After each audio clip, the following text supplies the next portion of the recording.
안녕하십니까. 뉴스플러스입니다. 최근 부동산 시장을 안정화시키겠다는 의지를 강하게 내비쳐온 이재명 대통령이 오늘도 SNS에 관련 글을 올렸습니다. 자신의 메시지와 정부의 부동산 공급책을 비판하는 국민의힘을 향해서 투기 옹호나 종북몰이를 그만하라고 지적했습니다. 취재기자를 연결합니다. 정인용 기자, 자세한 내용 전해주시죠. 네, 이재명 대통령은 오늘 오전 SNS에 국민의힘 논평을 다룬 기사와 함께 글을 올렸습니다. 망국적 부동산 투기 옹호도 시대착오적 종북몰이도 이제 그만하면 어떻겠느냐 내용이었는데요. 국민의힘이 정부의 부동산 공급 정책을 북한 경제체제인 배급제에 빗대고 다주택자를 겨냥한 자신의 이딴 경고 메시지를 공포를 조장하는 거라고 깎아내리자 직접 반박하고 나선 겁니다. 이 대통령은 이 SNS 게재 바로 직전엔 급매물이 나오고 있다는 기사를 담은 게시물도 올렸습니다. 직접 발신한 부동산 메시지가 시장에 영향을 주고 있다는 점을 의식한 거란 해석이 나왔습니다. 실제로 이 대통령은 최근 수도권 집값을 안정시키기 위해 잇따라 강도 높은 메시지를 내고 있는데요. 어제와 그제 이틀 동안만 4건의 SNS 글을 올리는 등 적극적으로 대응에 나서고 있습니다. 부동산 정상화가 코스피 5천이나 계곡 정비 사업보다 쉽고 더 중요한 일이라거나 무슨 수를 써서라도 성공시킬 거란 내용 등이 담겼습니다. 또 다주택자 양도세 중과제도의 폐지를 날벼락이라고 표현한 언론을 투기를 편든다고 비판하거나 제도 만료가 100일이나 남았다며 다주택자들에게 감세 기회를 잘 활용하라고 꼬집기도 했습니다. 이 같은 발언들은 보유세 인상 등 세제 개편 가능성을 열어두며 다주택자들을 압박하는 동시에 중과를 피하려면 지금이라도 매물을 내놓으라고 적극 독려한 거란 관측이 제기됐습니다. 다만 강유정 대변인은 오늘 브리핑에서 보유세 개편은 대통령이 최후의 수단이라고 이야기한 바 있다며 지금은 여러 부동산 정책의 시행 효과에 집중하는 단계란 취지로 선을 그었습니다. 지금까지 청와대 춘추관에서 전해드렸습니다. 청와대는 다주택자 양도소득세 중과 유예 제도를 놓고 5월 9일에 종료되는 것만큼은 분명하다고 말했습니다. 강유정 대변인은 이같이 밝히고 이는 대통령도 끊임없이 강조하고 있는 대목이라고 설명했습니다. 강 대변인의 발언은 여러 사정을 고려해 기준이 되는 날짜가 달라질 수는 있겠지만 중과 유예가 더는 없다는 점을 강조한 것으로 해석됩니다. 수도권 도심 지역에 주택 6만 호를 짓겠다는 이재명 정부의 부동산 공급책을 둘러싸고 여야 공방이 거세지고 있습니다. 국민의힘은 SNS 정치에 나선 이 대통령을 향해서 호통친다고 집값이 잡히느냐고 비판했고 민주당은 정책 실패를 기도하는 꼴이라고 맞받았습니다. 황보혜경 기자입니다.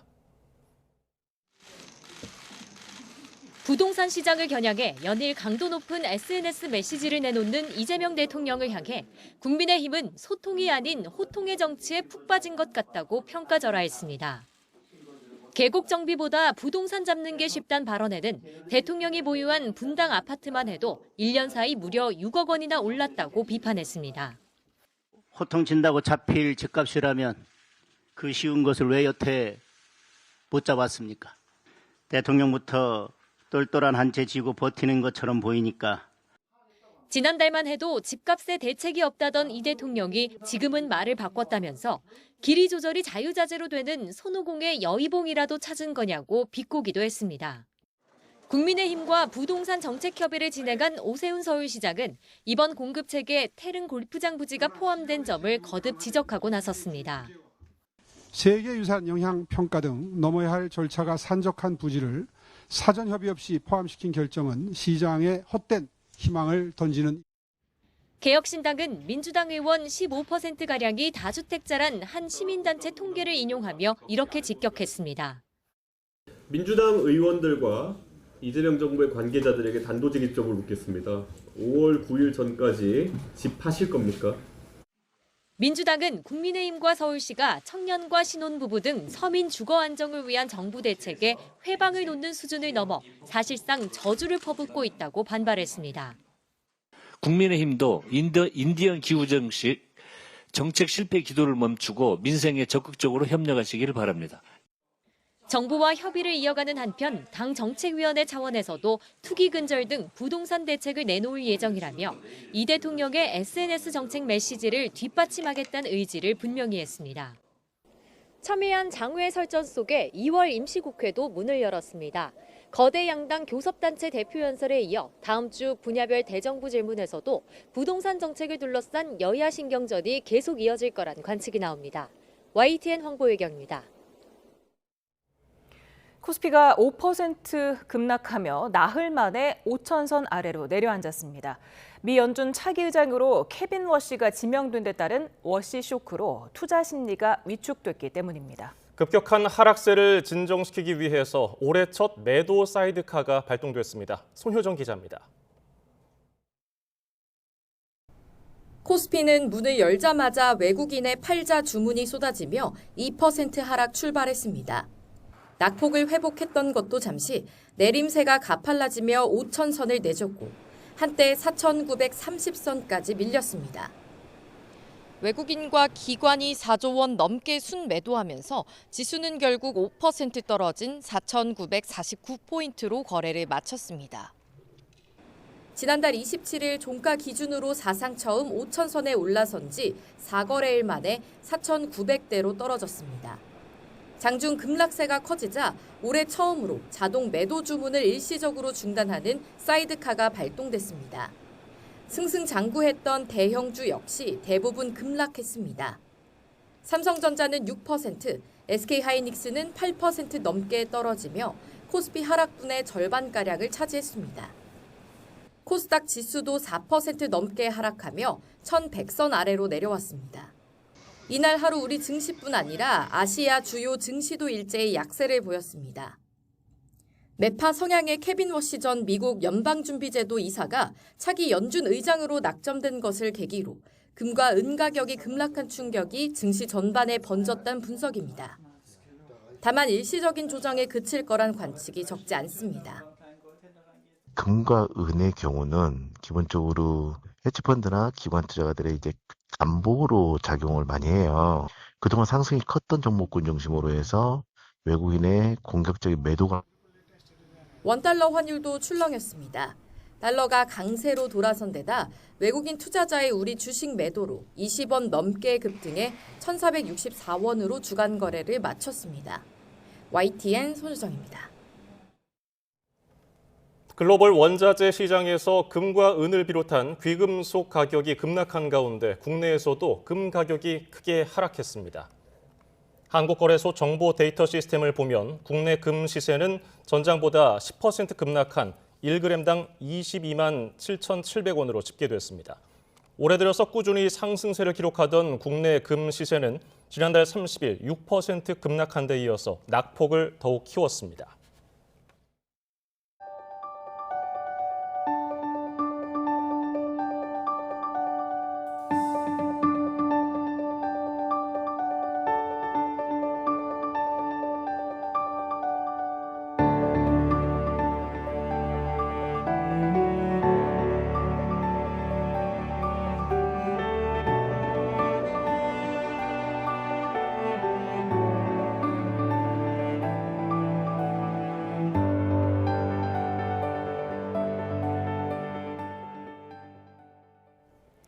강추위가 누그러지자마자 내린 폭설에 전국 곳곳은 하얀 눈 속에 파묻혔습니다. 눈 내린 월요일 풍경을 지환 기자가 전합니다.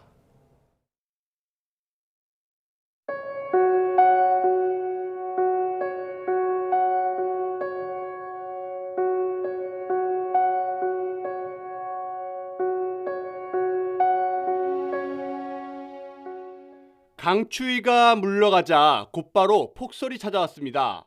15cm 넘게 눈이 내린 강원 북부 지역. 온 세상이 밤새 하얀 옷으로 갈아입었습니다.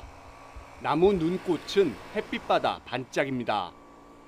얼지 않은 댐 하류는 강물이 흐르지만 얼어붙은 댐 상류엔 살포시 눈이 내려앉았습니다.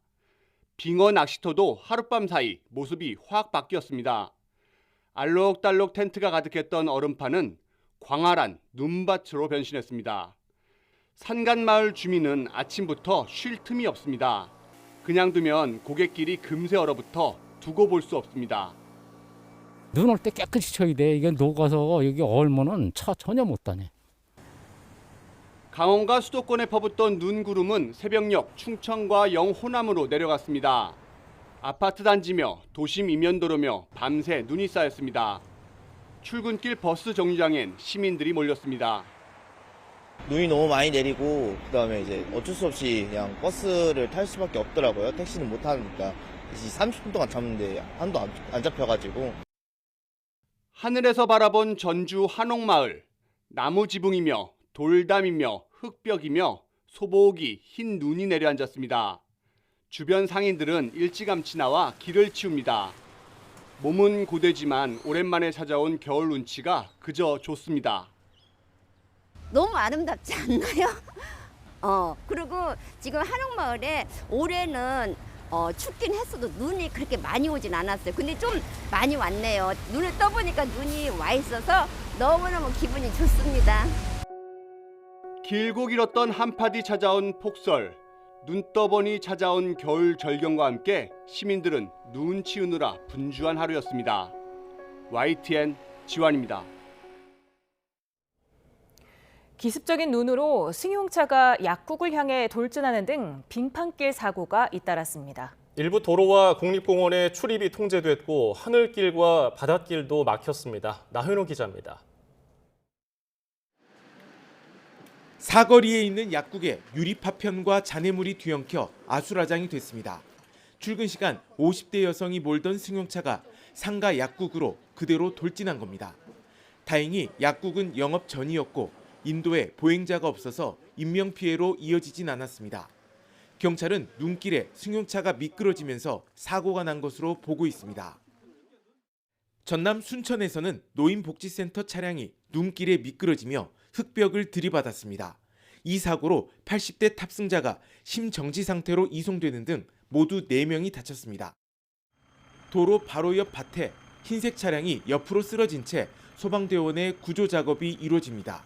전남 화순에서도 도로를 달리던 차량이 빙판길에 미끄러지며 밭으로 추락해 2명이 병원으로 옮겨졌습니다. 밤사이에만 17cm 폭설이 내린 강원도 철원에서는 25톤 제설 차량 바퀴가 빠지는 사고가 났습니다. 다행히 새벽 시간 도로 통행량이 적어 2차 사고로 이어지지는 않았습니다. 광주 전남에서는 목포 다부제길 등 도로 통행이 제한됐고 국립공원 5곳에 출입도 통제됐습니다. 전남 4개 항로 여객선 4척의 운항도 중단됐고 여수에서는 제주와 김포를 오가는 여객기 4편이 결항했습니다. YTN 나연호입니다. 사랑의 온도탑 모금액이 5,124억 원으로 역대 최고를 기록했습니다. 사랑의 열매 사회복지공동모금회는 목표로 했던 4,500억 원보다 624억 원이 많은 금액으로 역대 최고액이라고 밝혔습니다. 지난해 12월 1일부터 62일 동안 사랑의 온도탑 수온주는 113.9도까지 올랐습니다. 트럼프 미 행정부의 관세 인상 압박 속에 미국을 찾은 여한구 통상교섭본부장이 미국 정부 인사들과 면담을 이어가고 있습니다. 관세 인상 절차를 시작하겠다며 압박하는 미국을 상대로 이르면 이달 말 대미 투자 특별법 처리 가능성을 설명하면서 진화를 시도하는 것으로 보입니다. 워싱턴 신윤정 특파원입니다. 여한구 산업통상부 통상교섭본부장은 휴일에도 아침부터 미국 측 인사들을 잇따라 만났습니다. 협상 상대방인 제이미슨 그리어 미 무역대표부 대표 등 정부 당국자와 의회, 업계 인사 등을 두루 만나고 있다고 정부 관계자는 전했습니다.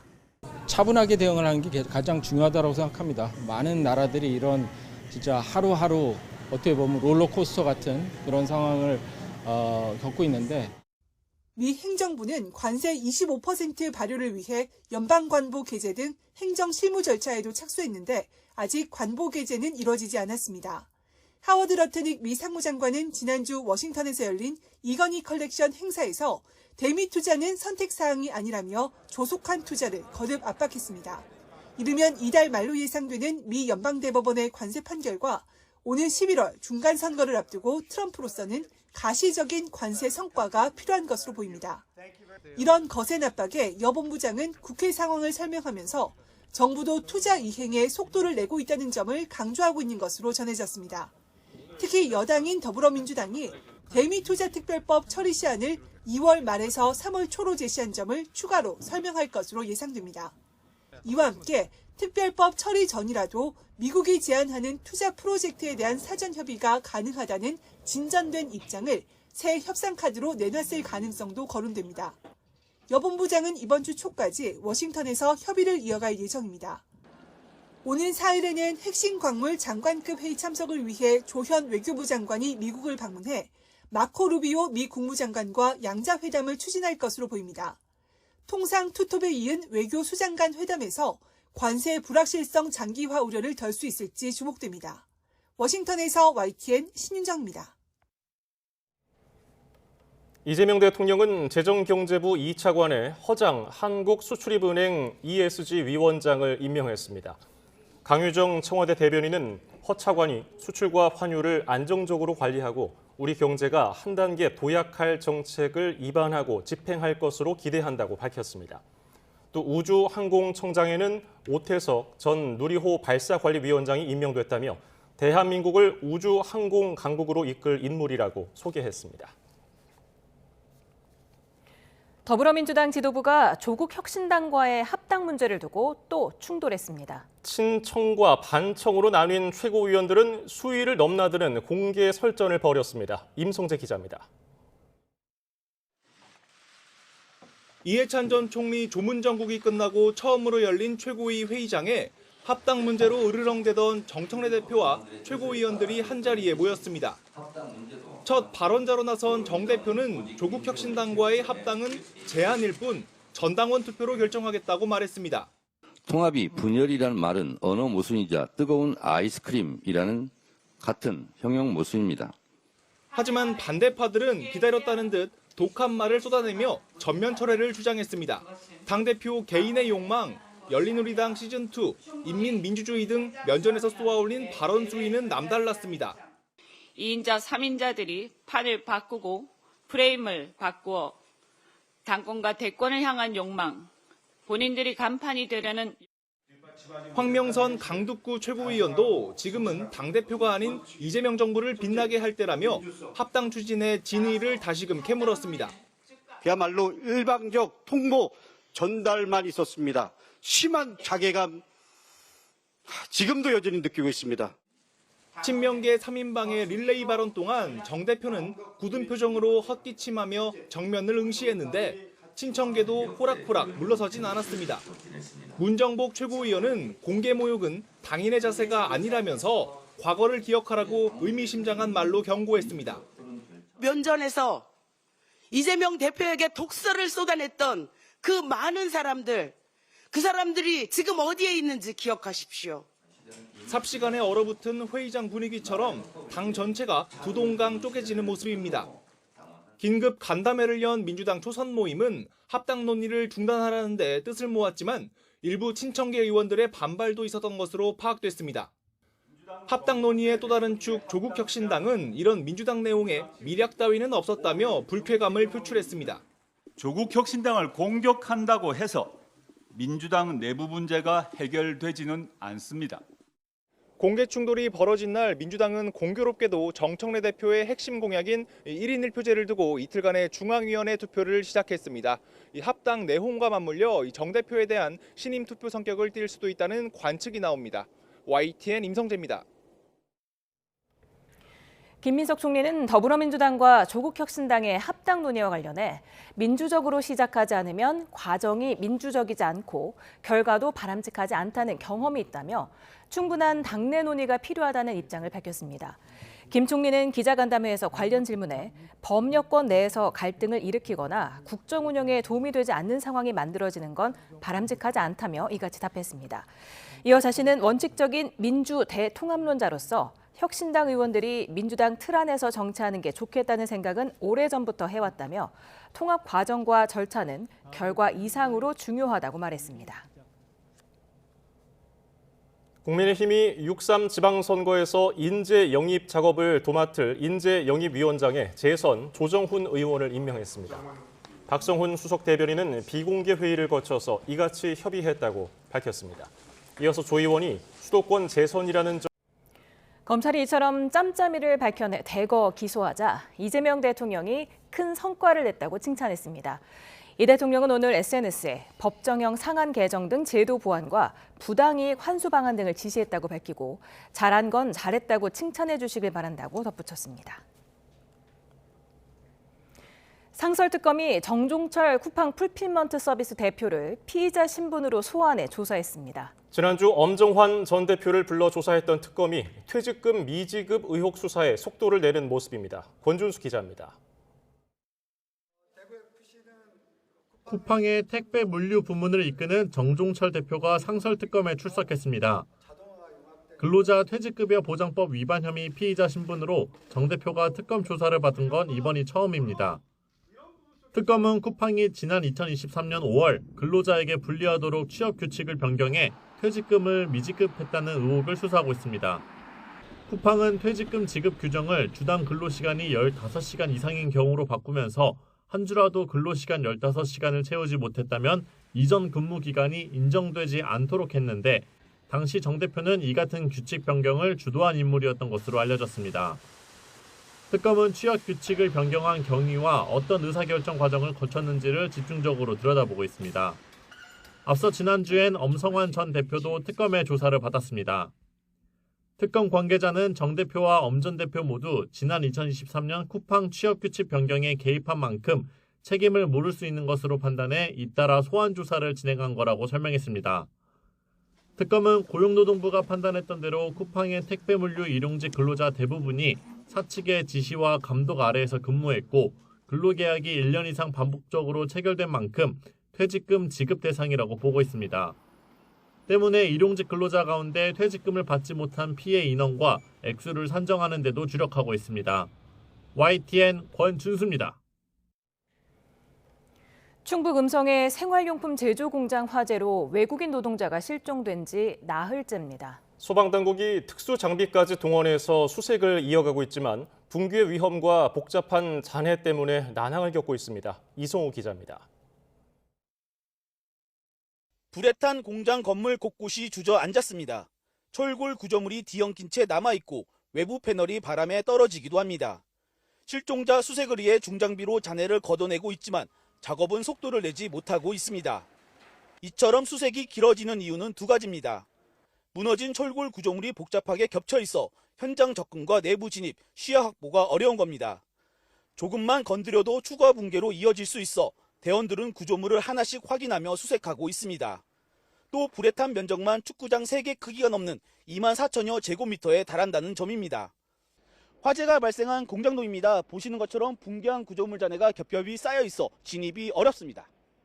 실종자는 카자흐스탄 국적 60대 A씨와 네팔 국적 20대 B씨, 외주업체 직원 2명입니다. 이들은 공장에서 폐기물 처리 업무를 맡았던 것으로 알려졌습니다. 지난 토요일 새벽 A동 2층 계단에서 실종자 1명이 발견됐지만 나머지 1명은 아직 찾지 못했습니다.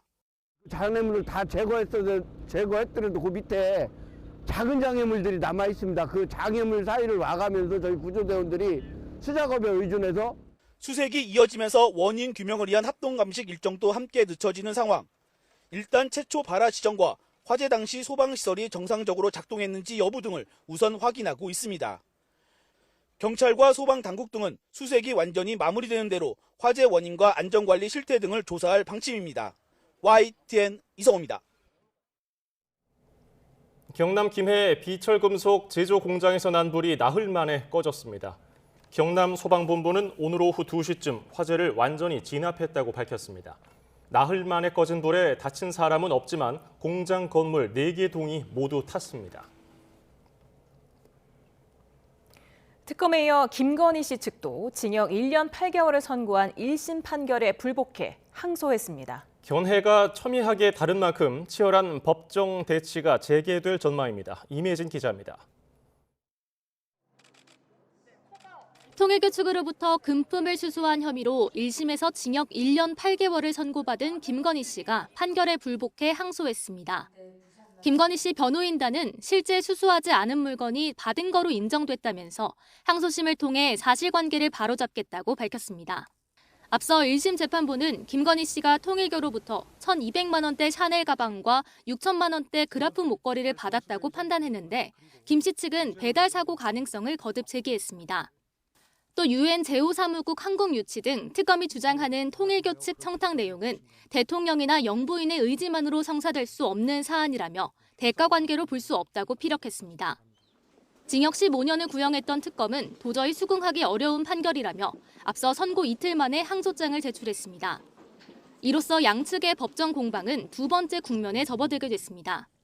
특검 측은 무죄가 나온 도이치모터스 주가 조작 부분과 명태균 씨 관련 무상 여론조사 의혹에 대한 혐의를 입증하는 데 주력할 거로 보입니다. 시세 조종 범행의 포괄일제 여부와 공소시효 그리고 주가 조작 공모 성립 여부가 쟁점이 될 거로 전망됩니다. 1심 재판부가 예비적 공소 사실로 방조 혐의를 언급했기 때문에 항소심에서는 공소장 변경이 이뤄질 가능성도 있습니다. 특검 기소 사건 항소심은 1심 판결로부터 3개월 안에 결론이 나야 하는 만큼 상반기에는 항소심 판결이 나올 거로 전망됩니다. YTN 임혜진입니다.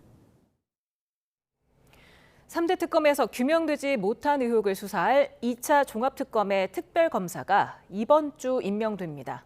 더불어민주당은 전준철 변호사를, 조국혁신당은 권창영 서울대 겸임교수를 각각 추천했습니다. 김다현 기자입니다. 2차 종합특검법이 국회 본회의 문턱을 넘은 지 17일 만에 특별검사 추천이 완료됐습니다. 민주당에서 1명, 비교섭 단체 중 의석수가 가장 많은 단체, 즉 조국혁신당이 1명을 추천할 수 있는데 먼저 민주당은 검사 출신인 전준철 변호사를 낙점했습니다. 한양대 법학과를 졸업한 전 변호사는 사법연수원 31기입니다. 대전지검과 수원지검 특수부장을 거쳐 서울중앙지검에서 반부패 수사부장을 지낸 이른바 이성윤 사단으로 16년 검사 생활을 마치고 2021년부터 형사전문 변호사로 일하고 있습니다. 조국혁신당의 선택은 권창영 서울대 법학전문대학원 겸임교수입니다. 권 겸임교수는 서울대 물리학과를 졸업한 뒤 사법연수원을 28기로 수료했고 서울행정법원과 서울서부지법 등에서 18년 동안 법관으로 재직했습니다. 대법원 노동법 실무연구회 편집위원과 해양수산부 중대재해자문위원회 위원장을 역임한 노동법 전문가로도 꼽힙니다. 학구적이면서 실무에서는 강직한 명모를 가지신 것으로 정평이 나 있습니다. 둘 가운데 1명이 특별검사가 돼 최대 251명인 수사 인력을 이끌고 20일간의 준비기간을 포함한 최장 170일간 수사에 나서게 됩니다. 선택은 이번 주 이재명 대통령이 합니다. 민주당 1명, 조국혁신당 1명 추천은 있었고 3일 이내 대통령이 그중에 1명을 임명하게 되어 있습니다. 앞선 3대 특검에서 다루지 못한 노상원 수첩 관련 의혹 등 17개의 사안이 수사 대상인데 특검 전국이 장기화하면서 여의도에선 지방선거 손익계산이 분주합니다. YTN 김다현입니다. 더불어민주당은 2월 임시국회가 시작된 가운데 이번 주 본회의를 열어 각종 개혁 법안과 민생 법안을 함께 처리해야 한다고 강조했습니다. 김현정 원내대변인은 비공개 의총 뒤 오는 5일 법 왜곡죄 등 각종 개혁 법안과 민생 법안 85건을 처리할 것을 국회의장에게 요청하는 상황이라고 밝혔습니다. 다만 국민의힘에서 12일 본회의 개최를 주장하고 있다며 아직 합의가 이뤄지지 않았다고 말했습니다. 국민의힘 송원석 원내대표는 민주당이 사법개혁법 처리를 강행할 경우 2월 임시국회를 정상적으로 운영할 수 없을 거라고 경고했습니다. 송 원내대표는 의원총회에서 민주당이 추진하는 법 왜곡죄와 재판소원법, 대법관 증원법과 사심제 도입 등은 사법 시스템을 완전히 붕괴시키는 법이라며 이같이 말했습니다.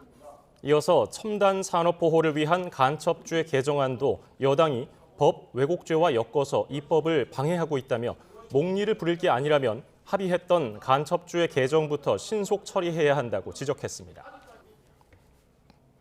마치 실제 경찰의 단속 장면인 것처럼 AI 가짜 영상을 대량으로 만들어 유포한 30대 유튜버가 구속됐습니다. 가짜 영상들은 무려 3천만이 넘는 조회수를 기록했는데 경찰은 공권력에 대한 국민적 신뢰를 훼손했다고 판단했습니다. 정영수 기자입니다. 군기를 든 채 경찰에 고성을 지르던 남성이 테이저건을 맞고 쓰러집니다. 길가에서 인터넷 방송을 하던 여성은 되지 않은 경찰에 항의하다 제압당합니다. 단속 영상처럼 보이지만 실제로는 경찰이 착용하는 보디캠을 흉내내 만든 가짜입니다. 30대 유튜버 A씨는 순찰 24시라는 제목으로 지난해 10월부터 모두 54개에 달하는 가짜 경찰 보디캠 영상을 올렸습니다. 유튜브나 틱톡 등 각종 SNS의 짧은 영상, 숏폼으로도 유포되며 조회수는 석 달 만에 3천만을 넘겼습니다. AI를 활용해 뉴스 속 검거 장면들을 따라 영상을 만든 것으로 조사되는데 그럴듯한 현장감에 경찰에는 관련 항의까지 접수됐습니다. 이 영상 같은 경우는 실제로 과잉 체포 이런 부분 때문에 경찰에 항의도 있었던 부분들이 확인이 됩니다. 경찰은 이런 가짜 영상들이 공권력의 신뢰를 떨어뜨릴 수 있다고 보고 검거 뒤 모든 영상을 삭제했다고 설명했습니다. A씨는 가짜 보디캠 영상 유포뿐 아니라 AI로 음란물을 제작하거나 무허가 사설 선물거래소 운영 조직의 모집책으로도 활동한 혐의가 드러나 구속된 뒤 검찰에 넘겨졌습니다. 경찰은 AI 허위 영상 유포가 공권력 사칭 등 위험 수위에 다다랐다고 보고 올해 10월까지로 예정된 집중 단속 기간 동안 수사력을 집중할 방침입니다. YTN 정용수입니다. 인천 강화군이 중증장애인 시설 색동원 성폭력 의혹 관련 신층 조사 보고서를 부분 공개하기로 했습니다. 강화군은 지난달 30일 정보공개 심의회를 열고 관련 법령과 피해자 인권 보호의 중요성 등을 종합적으로 고려해 이같이 결정했다고 밝혔습니다. 강화군은 그동안 수사 방해 우려 등을 이유로 당사자에게도 비공개해왔습니다.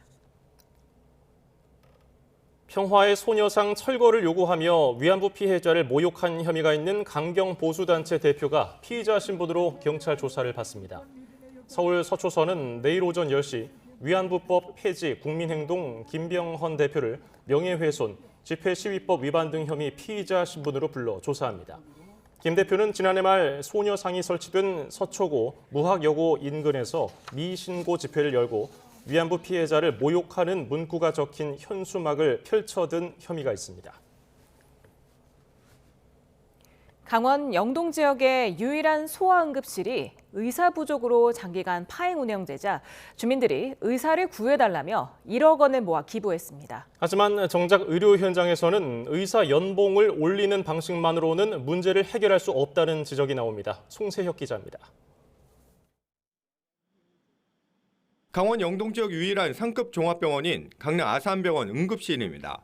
휴일과 야간에는 소아 환자를 받지 못한다는 안내문이 붙어 있습니다. 야간 휴일 진료가 중단된 건 벌써 1년 10개월째입니다. 당직을 맡을 소아과 전문의가 단 3명뿐이기 때문입니다. 결국 아이가 갑자기 아프면 2-3시간 거리의 수도권 병원으로 원정 진료를 떠나야 합니다. 병원을 옮겨 다니는 이른바 응급실 뺑뺑이 끝에 치료의 골든타임을 놓치는 일도 반복되고 있습니다. 불안을 견디다 못한 부모들이 직접 나섰습니다. 주민 10명이 십시일반 1억 원을 모아 병원에 전달했습니다. 연봉에 보태서라도 의사를 구해달라는 절박한 호소입니다. 제때 치료를 받지 못해가지고 이제 잘못되는 상황이 발생했을 때 너무 안타깝더라고요. 그래서 그런 부분들이 좀 없어졌으면 하는 마음에서 이제 기부를 좀 하게 되었습니다. 하지만 이런 정성에도 의사 구하기는 여전히 하늘의 별따기입니다. 한 해 300명 넘게 배출되던 소아과 전문의는 최근 30명 안팎, 10분의 1 수준으로 줄었습니다. 출산율은 떨어지고 의료 서비스 대가인 수가는 낮은 반면 의료 사고에 대한 법적 책임은 갈수록 무거워지면서 소아과 기피가 심해졌기 때문입니다. 특히 지방은 수술이나 중환자 치료를 뒷받침할 배후 진료 체계가 취약해 의사 부담이 더 클 수밖에 없습니다. 법적 리스크가 강해지면 강해질수록, 그런데 지방일수록 그런 시스템을 자체를 구축하기가 힘든 겁니다. 그러니까 지방은 더 선택을 하지 않는 거고요. 공공재정 지원을 늘리고 의료 사고에 대한 법적 부담을 완화하는 등 구조를 바꾸는 대책이 없으면 소아 의료 공백은 더 커질 수밖에 없다는 목소리가 높습니다. YTN 송세혁입니다. 충북 옥천의 묘소 11기에 대량의 소금을 뿌린 혐의로 60대 노인 2명이 경찰에 붙잡혔습니다. 옥천서는 외진 2명을 재물손괴 혐의로 불구속 입건했는데 이들은 경찰에 조상들이 잘 되라고 그랬다 진술한 것으로 알려졌습니다. 피해를 본 묘 가운데 실제 이들의 조상묘가 있는지, 또 왜 남의 묘에 소금을 뿌렸는지 등은 아직 확인되지 않았습니다. 유재성 경찰청장 직무대행은 6.3 지방선거 예비 후보자 등록이 시작되는 내일부터 전국 시도경찰청과 경찰서에 선거 사범 수사 전담팀을 운영한다고 밝혔습니다. 특히 국민 판단에 영향을 미치기 위한 목적으로 악의적으로 허위 조작 정보를 유포하거나 조직적 댓글 조작 행위 등의 경우 필요에 따라서 구속 수사하겠다고 강조했습니다. 미국 집권 공화당의 텃밭으로 꼽히는 텍사스에서 보궐선거가 치러졌는데요.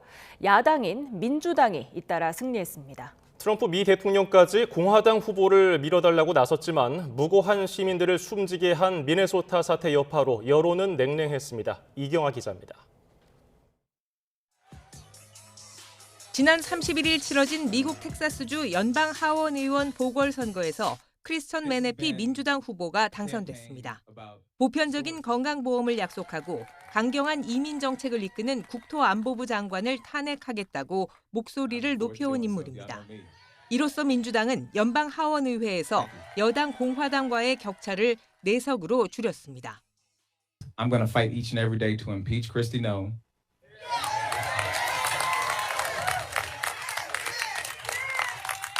To tear ICE up from the roots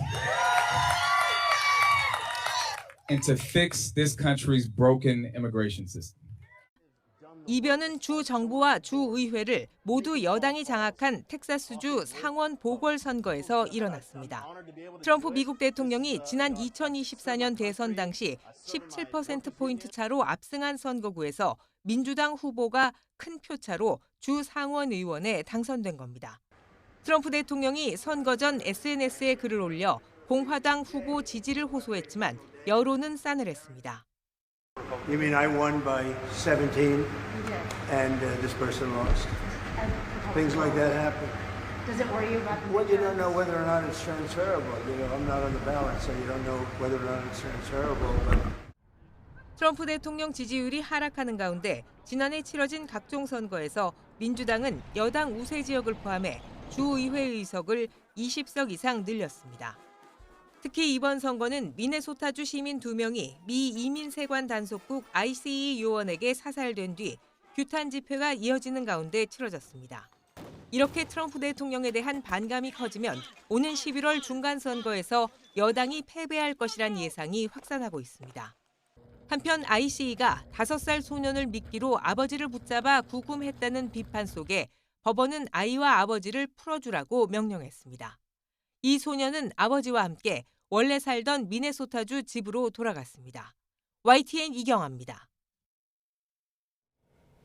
미국과 이란의 군사적 긴장이 최고조로 달한 뒤 양측에서 일단 대화에 무게를 두는 듯한 메시지가 잇따라 나오고 있습니다. 하지만 미국은 군사적 선택도 배제하지 않고 있고 이란도 미국이 공격하면 확전이 불가피하다고 경고해서 전면전이 현실화할 가능성도 배제할 수 없습니다. 런던 조수현 특파원입니다.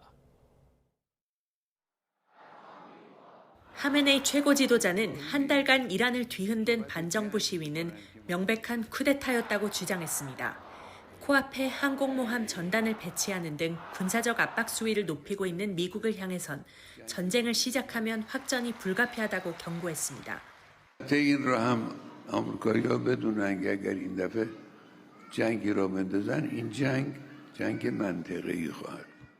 그러면서도 다른 편으론 연일 강력한 협상 신호를 보내고 있습니다. 이란 정부 당국자는 며칠 전 국영 언론의 보도 내용을 부인하며 호르무즈 해협에서 실사격 훈련을 실시할 계획이 없다고 밝혔습니다. 또 반정부 시위에 참여했다는 이유로 사형 집행이 예고됐던 청년도 돌연 석방된 것으로 전해졌습니다. 외무장관은 CNN과의 인터뷰에서 미국이 제재를 해제하면 핵무기를 포기할 수 있다고 강조했습니다. President Trump said no nuclear weapons, and we fully agree with that. That could be a very good deal. Of course, in return, we expect sanction lifting. So that deal is possible. 트럼프 대통령도 대화를 통해 이란 핵 문제를 해결하고 싶다며 협상에 무게를 뒀습니다. 중동 전쟁이 현실화할 수 있다는 하메네이의 발언에 대해서는 협상에 달렸다고 말했습니다. Hopefully we'll make a deal. If we don't make a deal, then we'll find out whether or not he was right. 트럼프 대통령은 앞서 참모들에게 신속하고 결정적인 공격 방안을 마련하라고 지시했는데 내부에서는 이란 지도부 제거 시나리오까지 거론됐습니다. 비슷한 시점 미국과 이스라엘 장성들이 워싱턴에서 만나 군사 대비 태세를 논의한 사실이 뒤늦게 알려지면서 전면적인 충돌의 가능성도 여전히 배제할 수 없는 상황입니다. 런던에서 YTN 조수연입니다.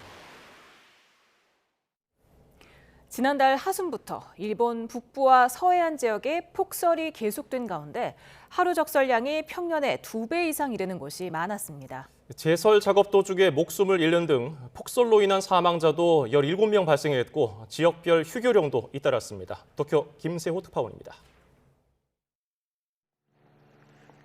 자동차가 높은 눈벽 사이를 지나고 있습니다. 인도 주변도 사람 키를 훌쩍 뛰어넘는 눈이 쌓였습니다. 횡단보도 신호등은 완전히 눈에 파묻혀 신호만 간신히 알아볼 수 있습니다. 雪かきして寝て起きて雪かきしてたまに飯食って 지붕 위에 두껍게 쌓인 눈은 언제 떨어질지 모를 만큼 위태로워 보입니다. 주차된 차들은 쌓인 눈으로 형체조차 확인하기 어렵습니다. 直接ね、この目と泳ぎが入ってたんだけども、まだこのような状態ですけど、3週間か4週間しか入ってこないですよ。 일본 서해안 지역과 북부 지역을 중심으로 3주째 폭설이 이어지고 있습니다. 특히 아오모리현 아오모리시는 40년 만에 하루 동안 180cm가 넘는 눈이 쌓였는데 평년의 2.5배입니다. 니가타현과 아키타현, 삿포로 등도 일일 적설량이 150cm 전후를 기록하며 평년의 2~3배에 달했습니다. 지난달 21일부터 지금까지 제설 작업 도중 지붕에서 떨어져 숨지는 등 폭설로 인한 사망자도 17명에 이릅니다. 本日8時30分時点で死者17名、大雪との関連を調査中の死者12名、心肺停止者5名などの報告を受けているところであります。 아오모리 시내의 각급 학교들은 휴교령이 내려졌습니다. 피해가 속출하자 아오모리현은 제설과 구조 등을 위해 14년 만에 정부의 자위대 파견을 요청했습니다. 일본 기상청은 이번 주는 기온이 조금씩 오르면서 건물 위에 쌓여있던 눈더미가 무너져 내릴 수 있다며 주의를 촉구했습니다. 도쿄에서 YTN 김세호입니다. 내일도 강력한 추위는 없겠습니다. 서울 아침 기온이 영하 7도, 광주 영하 3도, 부산 영하 2도로 예년과 비슷한 수준을 보이겠는데요. 다만 중부지방은 오늘보다 3, 4도가량 낮아지면서 상대적으로 조금 더 춥게 느껴질 수 있겠습니다. 한낮에는 서울 5도, 광주 7도, 부산 9도까지 오르는 등 예년보다도 조금 높아지겠습니다. 내일은 전국적으로 맑은 날씨가 이어지면서 건조함이 더욱 심해지겠습니다. 특히 건조경보가 발효 중인 동해안에는 바람도 강하게 불 것으로 보여 화재 예방에 더욱 신경 쓰셔야겠습니다. 목요일까지는 기온이 오름세를 보이겠지만 금요일부터는 다시 영하 10도 안팎의 강추위가 찾아올 전망입니다. 날씨 정보였습니다.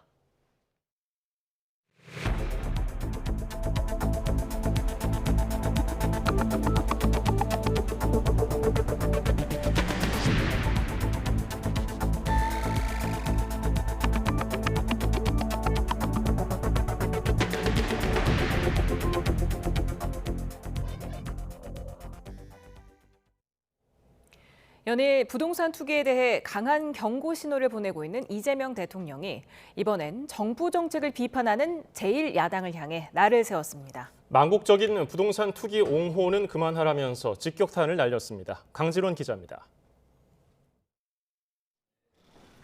주말 사이 잇단 SNS 메시지로 부동산 시장 안정화 의지를 밝힌 이재명 대통령이 월요일 오전 사회관계망 서비스에 또 글을 적었습니다.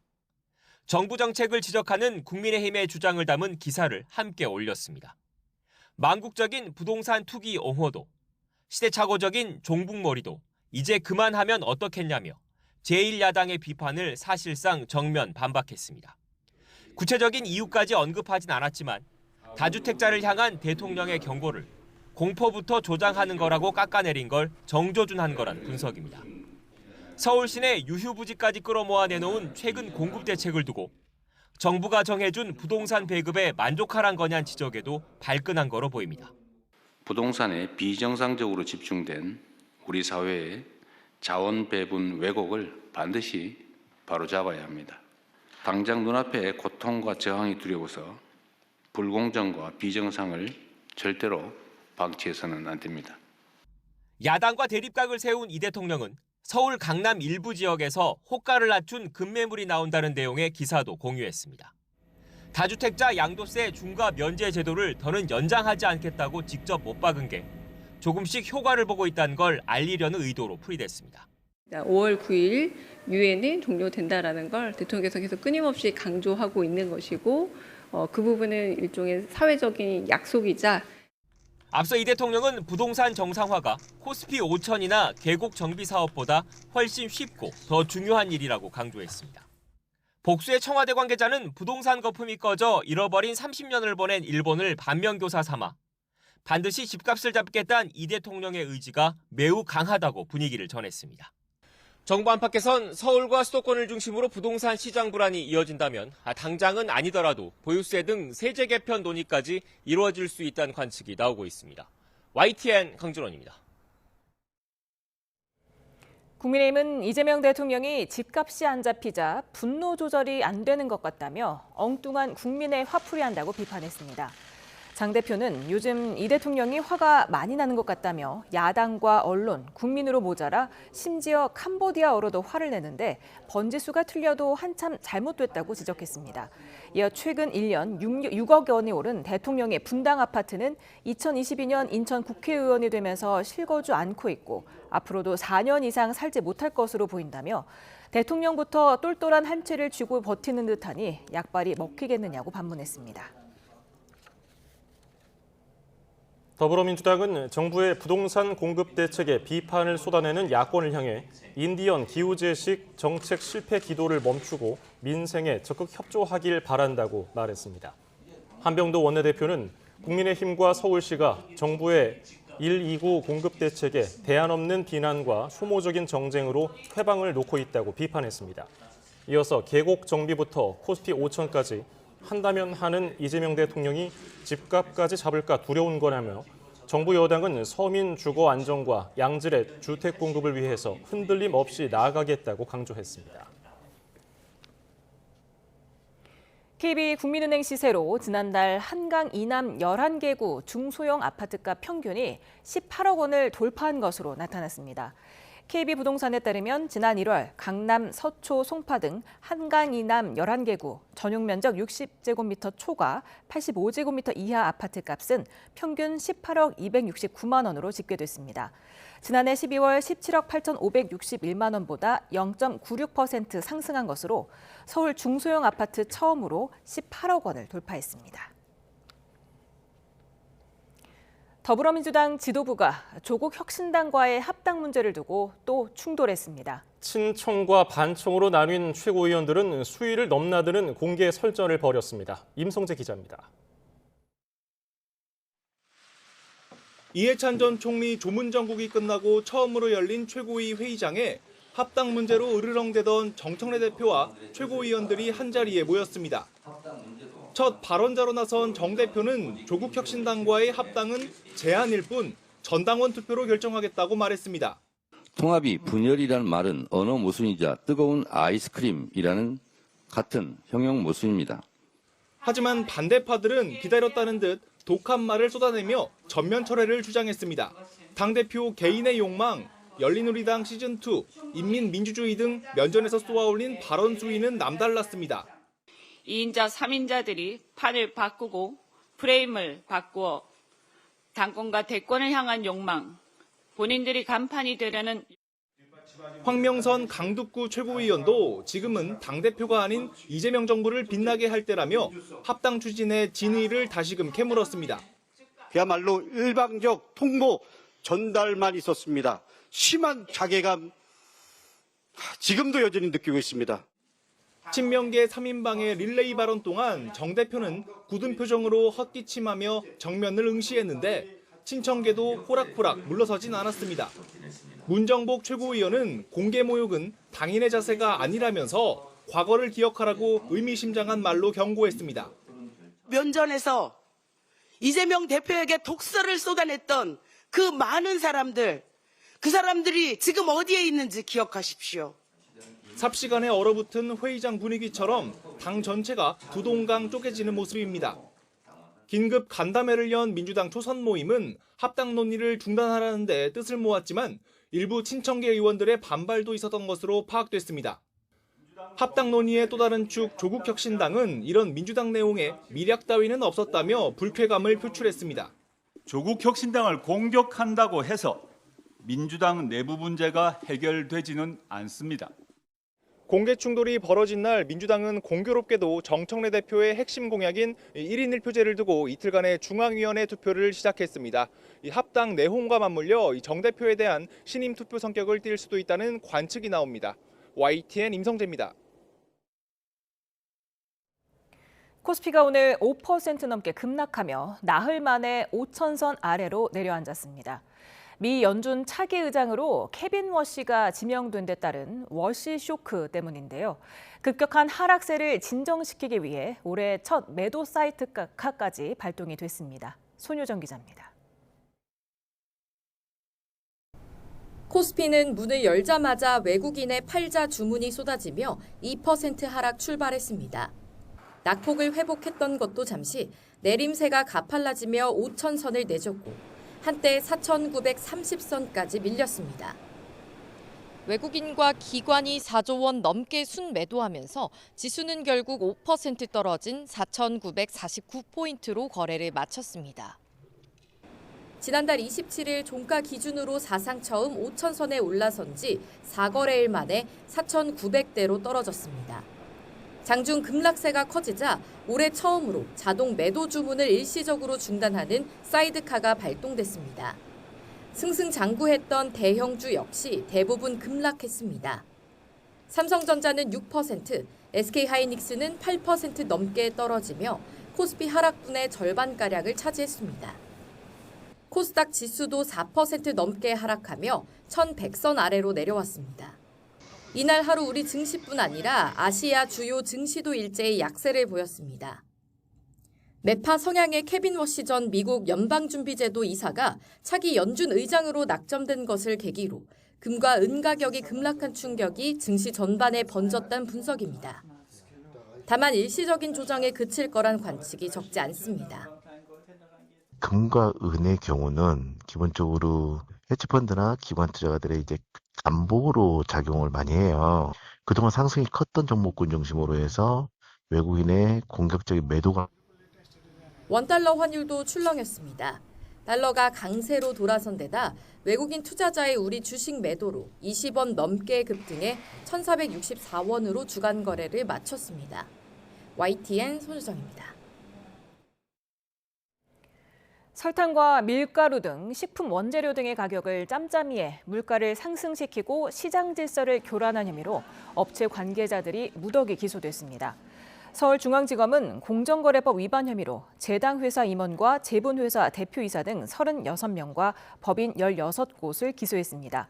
이들의 범행기간 설탕 가격은 최대 66.7%, 밀가루 가격은 42.4%까지 인상됐던 것으로 조사됐습니다. 이에 대해 이재명 대통령은 검찰이 큰 성과를 냈다고 칭찬했습니다. 이 대통령은 SNS에 이같이 밝히고 법정형 상한 개정 등 제도 보완 방안과 부당이익 환수 방안 등 필요한 조치를 지시했다고 설명했습니다. 이어 잘한 건 잘했다고 칭찬해 주시길 바란다고 덧붙였습니다. 특검에 이어서 김건희 씨 측도 징역 1년 8개월을 선고한 1심 판결에 불복해 항소했습니다. 견해가 첨예하게 다른 만큼 치열한 법정 대치가 재개될 전망입니다. 임예진 기자입니다.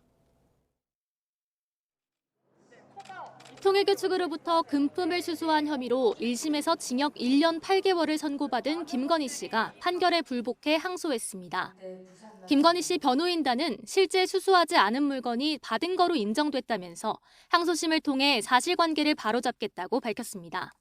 앞서 1심 재판부는 김건희 씨가 통일교로부터 1,200만 원대 샤넬 가방과 6천만 원대 그라프 목걸이를 받았다고 판단했는데 김 씨 측은 배달 사고 가능성을 거듭 제기했습니다. 또 유엔 제5사무국 한국 유치 등 특검이 주장하는 통일교측 청탁 내용은 대통령이나 영부인의 의지만으로 성사될 수 없는 사안이라며 대가관계로 볼 수 없다고 피력했습니다.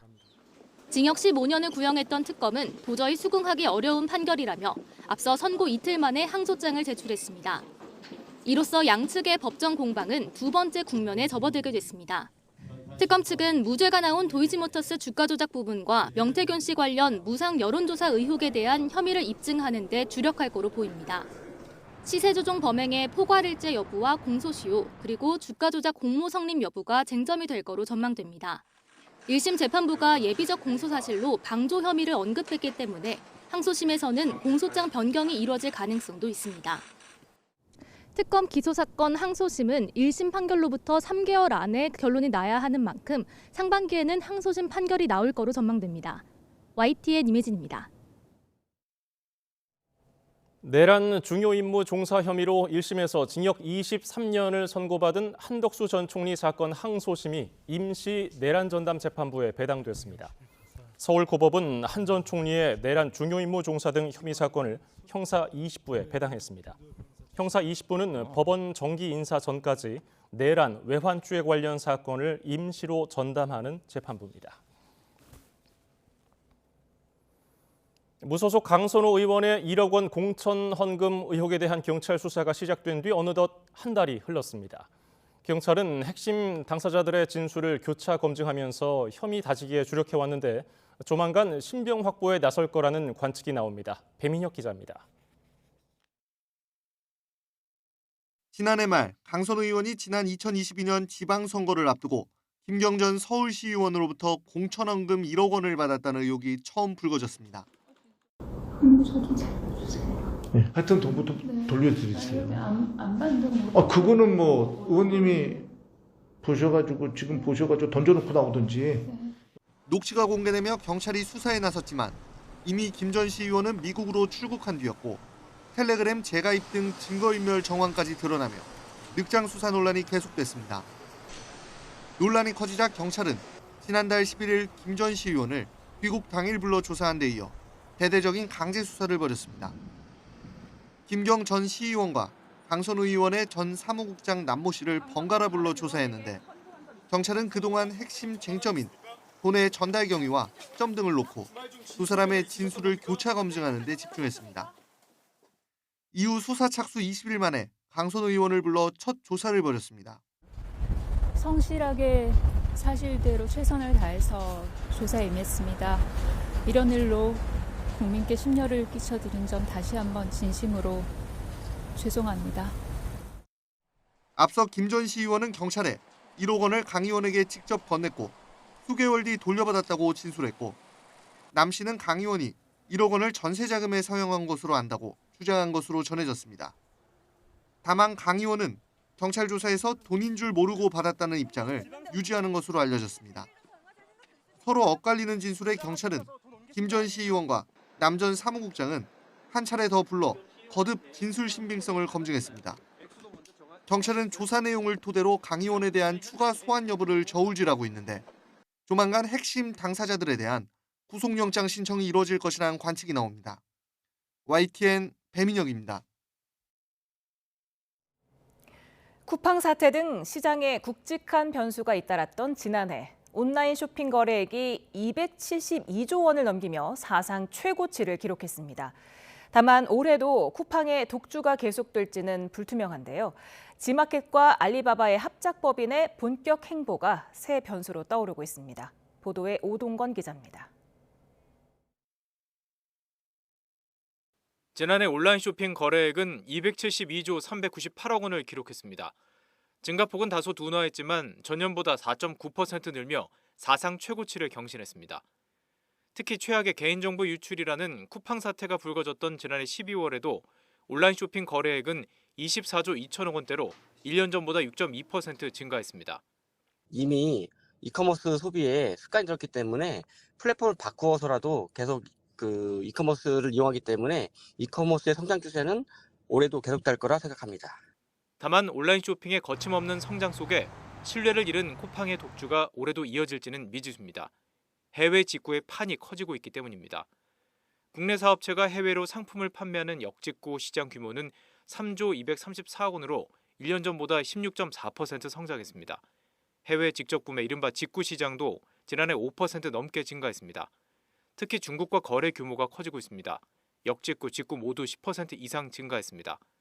이런 가운데 중국 최대 이커머스 기업 알리바바와 합작법인을 출범시킨 G마켓의 행보가 올해 온라인 쇼핑 지형을 흔들 변수로 꼽힙니다. G마켓은 지난해 11월 알리바바의 글로벌 유통망을 활용해 동남아 이커머스 라자다에 진출했고 직구 거래액도 크게 늘었습니다. 저희는 알리바바의 글로벌 네트워크를 활용해서 K-뷰티, K-패션, K-푸드 등의 K-상품을 세계 시장과는 연결하는 플랫폼이 될 것입니다. 여기에 최근 탈쿠팡 소비자를 잡기 위해 다른 경쟁 플랫폼들은 저마다 배송과 멤버십 혜택을 강화하며 정면 승부에 나서고 있습니다. 온라인 쇼핑의 거센 성장세 속에 쿠팡의 독주에 도전하는 기업들이 잇따라 나서면서 올해 시장 주도권을 둘러싼 경쟁이 더욱 치열해질 것으로 보입니다. YTN 오동건입니다.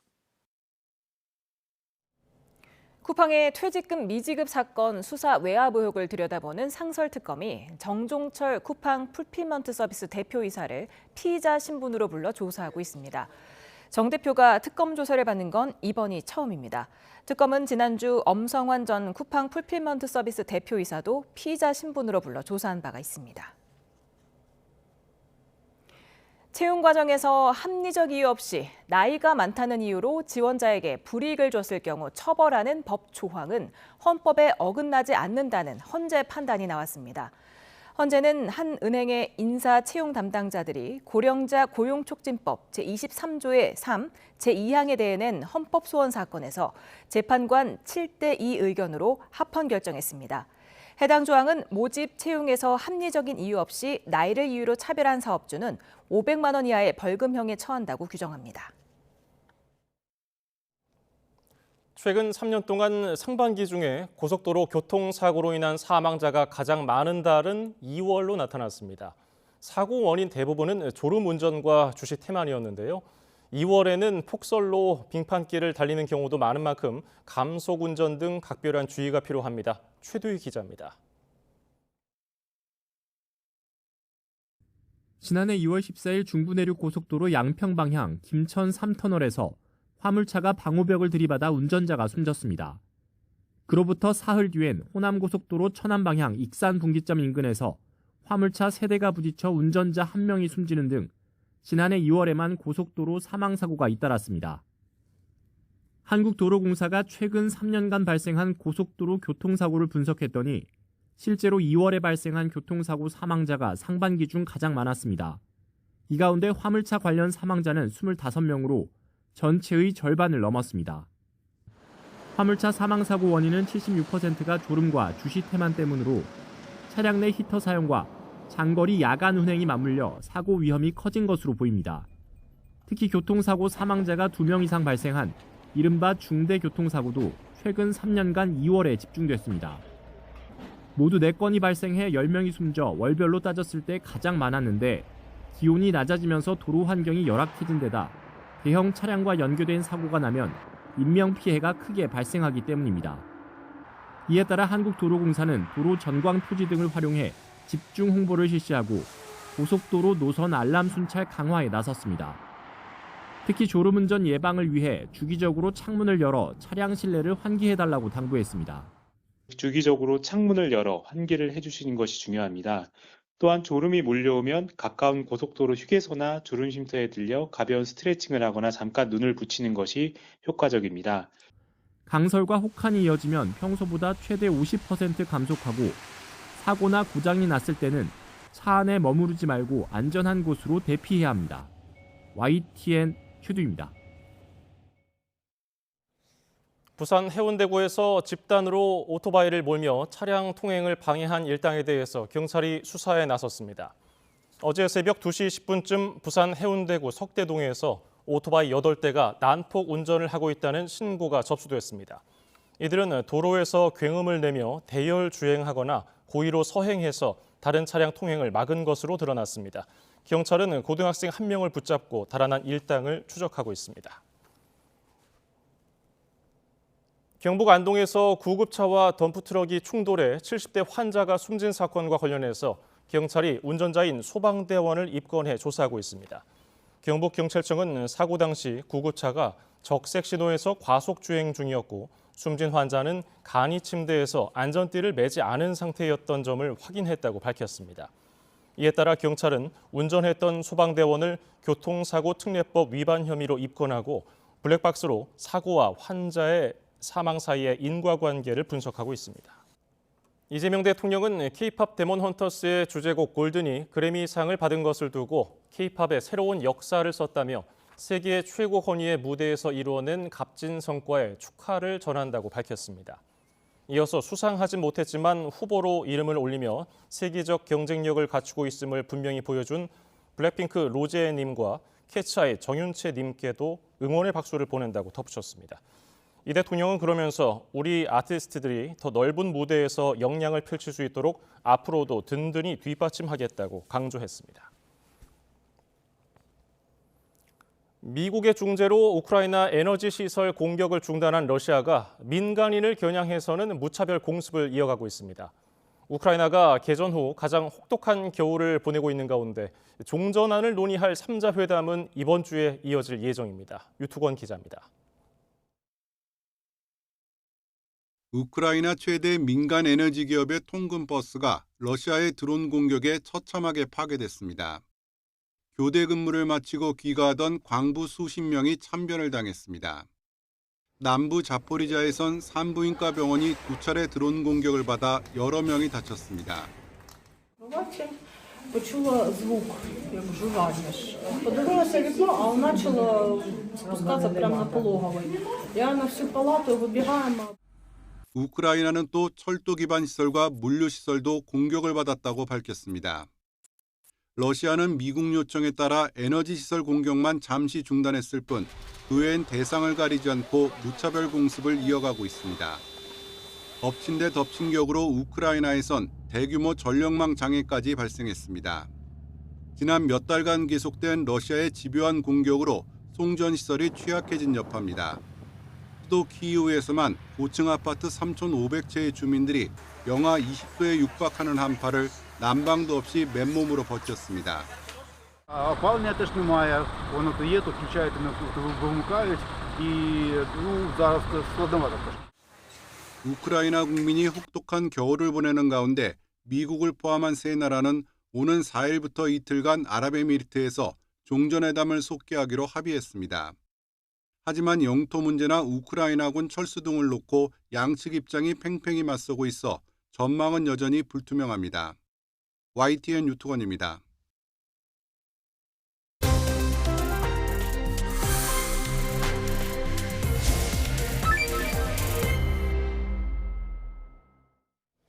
이재명 대통령이 오늘도 부동산 관련 SNS 글을 게재하면서 연일 집값 잡기를 강조했습니다. 한편 코스피는 오늘 5% 넘게 폭락하면서 5천선이 붕괴됐는데요. 정철진 경제평론가와 관련 내용 짚어봅니다. 어서 오십시오. 네, 안녕하십니까. 안녕하세요. 네, 주말에 이어서 오늘도 아침에 이렇게 SNS 글을 게재를 했는데 예전에는 세금으로 집값을 잡지 않겠다고 강조를 한 건데 이거를 좀 철회할 것으로 보십니까? 저는 그렇게 보고 있습니다. 왜냐하면 이제 이 얘기 자체를 좀 보면 이제 부동산 잡는 게 집값 잡는 게 5,000피보다 쉽고 또 본인이 성남시장이었을 때 했던 이제 계곡 정비보다도 훨씬 더 쉽다라고 이야기를 했거든요. 그리고 또 SNS를 통해서 이 부동산 투기 옹호를 멈춰라 이 정도까지 강력한 의지를 피력했다라는 것은 이재명 대통령과 이제 집값이 속된 말로 한판 승부를 하겠다라고 하는 건데요.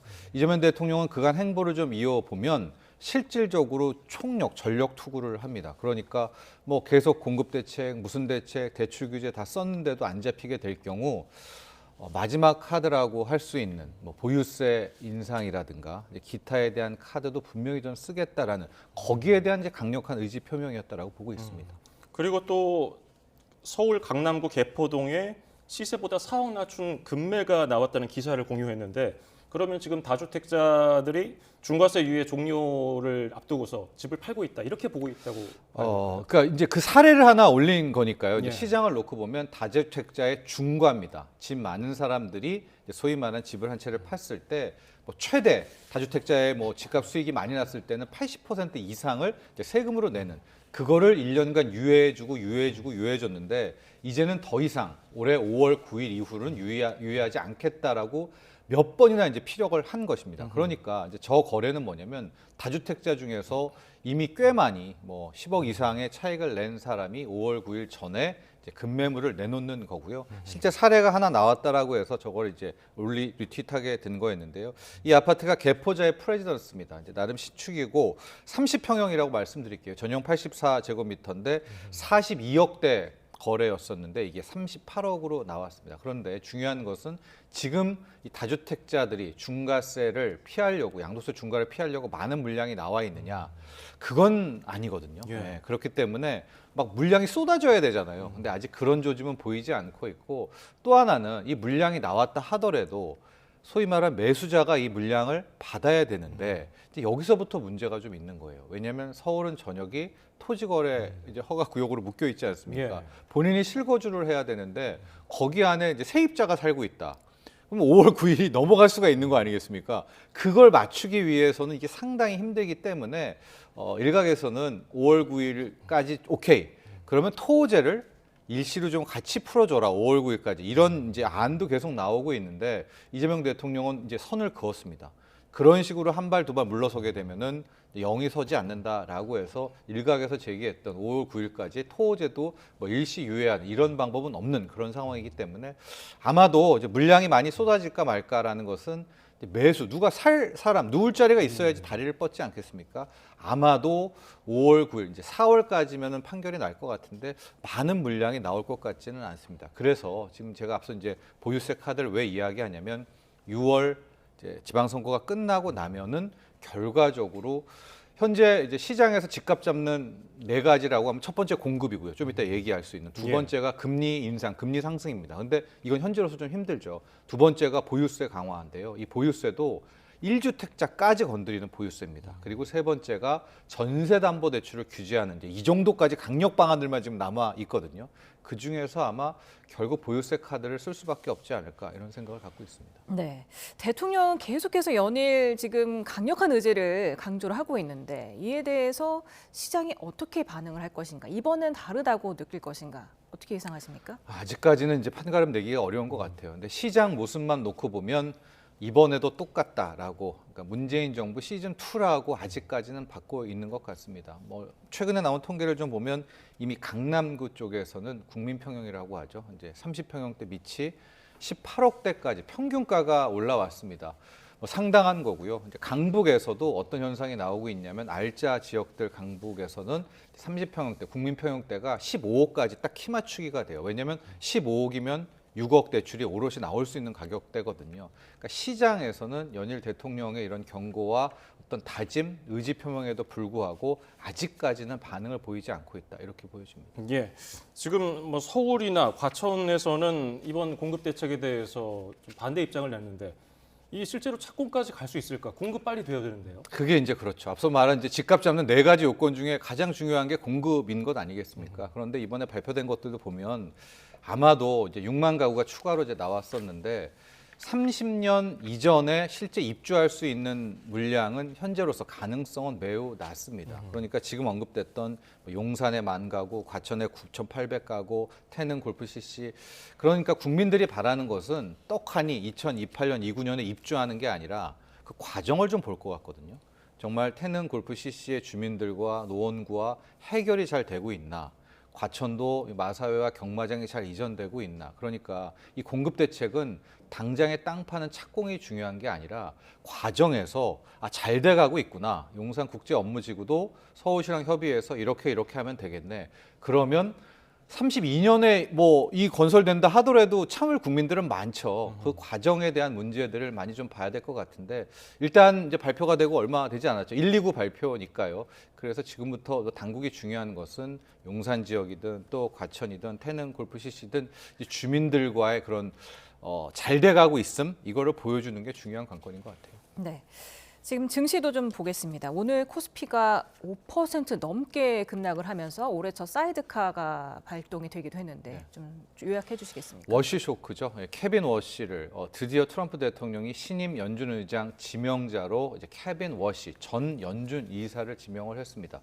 실은 후보자가 많았었어요. 케빈 헤세스 있었고요, 뭐 크리스토퍼 밀러도 있었고, 릭 라이더도 있었는데 그 중에서 가장 매파 그리고 연준의 독립성을 가장 지키겠다라고 하는 그 인물을 이제 임명을 한 거거든요. 그렇게 되면서 실은 지난주 금요일 날 금은 시장이 특히 은은 30% 넘는 폭락을 했거든요. 그리고 코인도 무너졌고 투심이 완전히 붕괴가 됐습니다. 그다음에 나스닥, AI 반도체 기술주들이 함께 무너졌고요. 이 여파가 고스란히 국내 증시로 함께 왔는데 조금 아쉬웠던 것은 아시아 시장 오늘 다 빠졌거든요. 근데 그 중에서도 국내 증시의 낙폭이 가장 컸고요. 앵커도 이야기했지만 이제 코스피 같은 경우에는 선물이 5% 넘게 빠지면서 매도 사이드카가 걸린 이제 그런 측면이 있었는데 아마 국내 증시가 전 세계에서 연초 들어서 가장 많이 오르지 않았었습니까? 예. 이제 그 대가를 가장 많은 이제 반사 효과가 났다 이렇게 보시면 될 것 같습니다. 그러면 케빈 워시라는 사람이 어떤 인물이길래 이렇게 큰 영향을 줬는가? 그렇죠. 예. 그 질문이 이제 오늘 굉장히 많았었고, 아니 트럼프 대통령이 임명했잖아. 그러면 트럼프의 말을 잘 들을 사람 아니겠어? 그리고 트럼프는 지금 계속 이야기하는 것이 저금리하고 약달러입니다. 무조건 달러 약세이면서 미국의 시장 금리, 기준 금리를 엄청나게 낮추겠다라는 걸 추진했고 그거의 적임자로 케빈 워시를 임명했잖아요. 근데 예. 케빈 워시를 임명했는데 왜 시장이 이렇게 발작해? 이게 뭐 가장 많은 질문이었고 의문의 핵심이었었는데요. 케빈 워시는 좀 스타일이 다릅니다. 즉 금리를 떨어뜨릴 겁니다. 금리를 내리긴 내리고 시장 금리도 함께 잡을 거, 국채 금리도 떨어뜨릴 것 같은데 그 방식이 양적 완화라고 하죠. 기존의 달러 유동성을 공급해서 소위 말하는 금리를 떨어뜨리는 방식이 아니라 절대적으로 돈은 풀지는 않는 겁니다. 돈을 풀지 않고 금리를 낮추는 방법을 이제 시도하기 때문에 그럼 어떤 방법이 있겠습니까? 기존 딴 데 있는 돈을 갖고 와서 채권 시장, 국채 시장으로 이제 옮겨 붙어야 되는 거 아니겠습니까? 그러니까 이 금과 은이 굉장히 많이 급락하면서 수급이 빠졌었고요. 또 약한 고리인 코인도 함께 무너졌었고요. 나스닥의 기술주들도 함께 돈이 빠지게 된 거였었는데 오늘과 이번 주 내내 한번 시장 흐름을 봐야 될 것 같습니다. 금리를 올린다는 건 절대 아닙니다. 하고 케빈 워시가 제가 봐도 금리를 올릴 사람 같지는 않고요. 트럼프와의 교감이 있는데 그러나 미 국채죠. 미 국채를 살리면서 미 국채 금리를 떨어뜨리는 그 방식을 분명히 추구할 것이기 때문에 시장은 그렇다면 딴 데에서 돈 빼오겠네. 그럼 미리 빠져야 되겠네. 아마 이런 우려 속에 오히려 다 돈들이 빠져나갔다. 이렇게 해석하는 것이 맞을 것 같습니다. 네, 그러니까 미국 국채 금리는 당장은 좀 올라갈 것이고 떨어뜨리는 거죠. 그러니까 가격을 올리는 거죠. 네. 돈들이 미 국채를 사려고 막 올 테니까 가격은 오르지만 미 국채 금리를 떨어뜨려서 지금 트럼프가 계속 말하는 게 모기지론 낮춰라.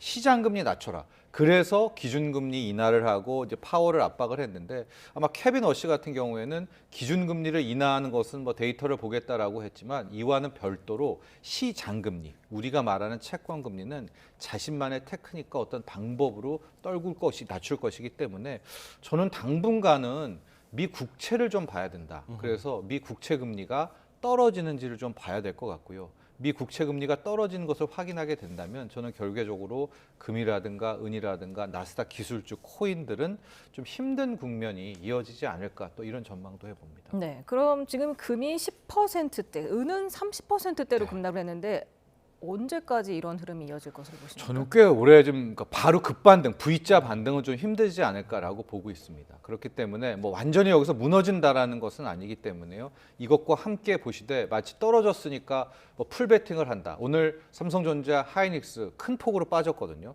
그러니까 지금처럼 또 하이닉스가 뭐 8% 빠졌으니까 당장에 올인을 하고 내일 급반등을 원하는 흐름은 아닌 것 같습니다. 이 케빈 워시의 스타일 계속 말씀드리지만 달러를 더 푸는 방식은 절대 아니거든요. 그래서 당분간 리스크 관리는 분명히 필요하다 이렇게 말씀드리고 싶습니다. 원달러 환율은 왜 그렇습니까? 달러 약세 흐름이었잖아요. 그러니까 금요일 같은 경우에 달러 인덱스 좀 튀어 올랐었거든요. 그런 것도 있었습니다. 분명히 있었지만 그 달러 인덱스가 강해진 것보다 오늘 환율은 너무 많이 올랐거든요. 그러니까 원화 약세의 폭이 좀 컸었다라고 보여지고 있는데 아마 이 역시도 최근에 한 1,420원대까지 급락을 했었잖아요. 예. 거기에 대한 반발도 있고 지금 우리의 환율 같은 경우에는 앞서 말한 여러 요인 중에 하나죠. 이제 매달 200억 달러씩 미국에 투자하는 이런 부분이 다시 또 지금 약간 미궁 속으로 들어갔잖아요. 이제 25% 관세를 뭐 다시 부과하겠다 이러고 그 협상도 지금 잘 안 되고 이렇기 때문에 좀 우리 원화만 유독 요번에 이 워시 쇼크에 있어서 상대적으로 좀 많이 약해진 분명히 있다 이렇게 보여지고 있는데 누누이 말씀드리지만 트럼프는 지금 약달러, 그러니까 저금리와 약달러 두 개를 강력하게 밀어붙이는 겁니다. 그렇기 때문에 달러 인덱스 자체가 막 튀어오른다기보다는 우리 원화 자체의 좀 어떤 문제 때문에 환율이 좀 올랐다 이렇게 보셔야 될 것 같습니다. 그렇다면 이 환율 언제까지 계속 오를까요? 그 25%의 문제를 좀 해결을 해야 될 것 같아요. 이번에도 뭐 산자부 장관도 아직까지 뚜렷한 발표가 없는데 이제 2월에 대미투자법을 국회에서 좀 통과시킨다고 하니까 그걸 통해서 다시 한번 관세 부분에 있어서 좀 확실하게 정리를 좀 하고요. 우리가 이제 미국에 투자할 때 우리 환율이 불안하거나 할 때는 연기할 수 있다라는 이런 조항도 이야기를 했었지 않습니까? 거기에 대해서 미국 측과 좀 소통을 하게 되면서 아마 이제 매년 투자하게 된다는 좀 200억 달러에 대한 이 대미 투자가 상당히 좀 명확해지게 된다면 저는 우리 외환 시장, 그러니까 외환 자체의 문제는 뭐 이게 과거 97년의 외환위기랑 비교할 건 아니거든요. 우리 서학개미, 우리 국민분들이 들고 있는 달러만 거의 250조를 들고 있습니다. 이제 그런 차원도 꼭 기억을 해서 그 문제에 대해서 좀 명확한 해결이 필요하다 이렇게 보여집니다. 예. 그리고 케빈 워시 후보자가 쿠팡의 현직 사회이사잖아요. 네. 그런데 지금 쿠팡 주식을 100억대를 가지고 있는 것으로도 알려져 있고 네. 쿠팡 관련해서 미국에서 우리 정부와 약간 뭐 여러 가지 얘기가 오갔었는데 그쪽 분위기는 어떨 것으로 보세요? 그런데요, 조현 외무장관도 그렇고 김종관 산업장관도 그렇고 이제 뭐 저쪽에 하워드 러트닝 상부장관 이야기할 때 단 한마디도 뭐 쿠팡에 쿠자도 나오지 않았다라고 이야기를 했거든요. 그러니까 이번에 15%에서 25%로 느닷없이 트럼프 대통령이 다시 관세를 올린 데 있어서는 일단 당국은 그 국회 통과, 비준 통과, 대미투자법 통과가 늦었기 때문이지 쿠팡과는 상관이 없다라고 이제 명확히 뭐 정부에서 그렇게 얘기했거든요. 예. 그리고 이 케빈 워시가 갖고 있는 한 120억 정도의 이 쿠팡 주식은 일단은 이제 청문회, 미국 청문회죠. 통과하고 나서 이제 확실하게 연준 의장이 되면 뭐 신탁을 하던가 팔아야 되는 부분이거든요. 그러니까 이런 것도 좀 있기 때문에 쿠팡 부분은 일단 정부가 어떻게 해결하는지를 한번 지켜보도록 하시죠. 네. 아까 앞서서 금과 은, 주식, 코인이 동반 하락세를 갈 것이다라고 말씀해 주셨는데 비트코인이 지금 8만 달러 아래로 떨어진 게 지난해 사상 최고가와 비교하면 40%를 하락했더라고요. 네. 그러니까 제가 이제 제 분석인 거죠. 이제 시중에 돈은 더 안 푸는데 금리를 떨어뜨리는 시장 금리를 떨어뜨리려면 돈을 어떻게든 채권 시장 쪽으로 몰아가야 되는 거 아니겠습니까? 그렇다면 금에 있던 돈, 은에 있던 돈, 또 나스닥의 뭐 기술주의 마이크로소프트에 있던 돈, 그리고 코인에 있던 돈을 이쪽으로 몰아가는 그레이트 로테이션이란 방법이 이제 필요한데, 그레이트 로테이션이 필요한데 가장 약한 게 뭐겠습니까? 실체도 좀 아직까지는 확인되지 않고 약한 고리가 코인이기 때문에 이번에 다 같이 직격탄을 맞았지만 은도 맞았잖아 하시겠지만 은은 대폭등 후에 지금 30%가 빠진 것이고요. 예. 코인은 계속해서 하락세인데 여기서 한 번 더 수혜기를 맞은 부분이었었거든요. 그래서 비트코인 같은 경우에는 74,000달러가 굉장히 좀 위험한 선이다라고 보고 있어서 이번에 74,000에서 75,000, 6,000을 지켜야지 여기도 만약에 이번 주에서 또 깨고 내려오게 된다면 코인 투자자분들은 이제 뭐 알트코인은 따로 움직일 수는 있겠지만은 코인 시장 부분에서도 훨씬 더 금, 은 못지않은 리스크 관리는 분명히 필요하다고 보고 있습니다. 예, 오늘 도움 말씀 여기에서 줄이죠. 정철진 경제평론가였습니다. 고맙습니다. 감사합니다.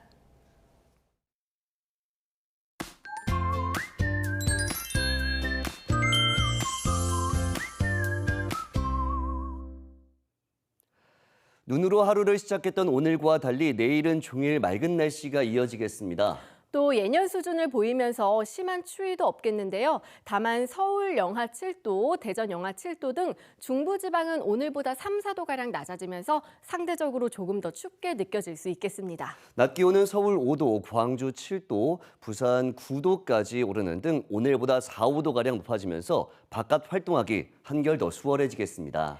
하늘은 대체로 맑겠습니다. 다만 동쪽 지방은 대기가 계속해서 건조하겠고 동해안을 중심으로는 바람도 무척 강하게 불겠습니다. 네, 따라서 화재가 발생하기 쉽고 확산 위험도 높은 만큼 산불 등 화재가 발생하지 않도록 조심하셔야겠습니다.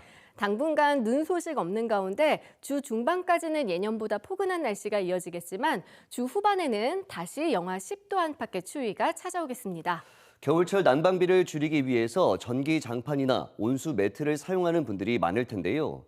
하지 정맥류가 있다면 주의해야 합니다. 맞습니다. 장시간 고열에 노출될 경우 혈관이 확장되면서 늘어질 수 있기 때문에 하지 정맥류가 있다면 꺼짐 예약을 맞춰놓고 사용하는 것이 좋습니다. 또 기모 레깅스나 긴 부츠 역시 혈액 정체를 악화시키고 다리 저림과 부종을 유발할 수 있어서 피하는 것이 좋습니다.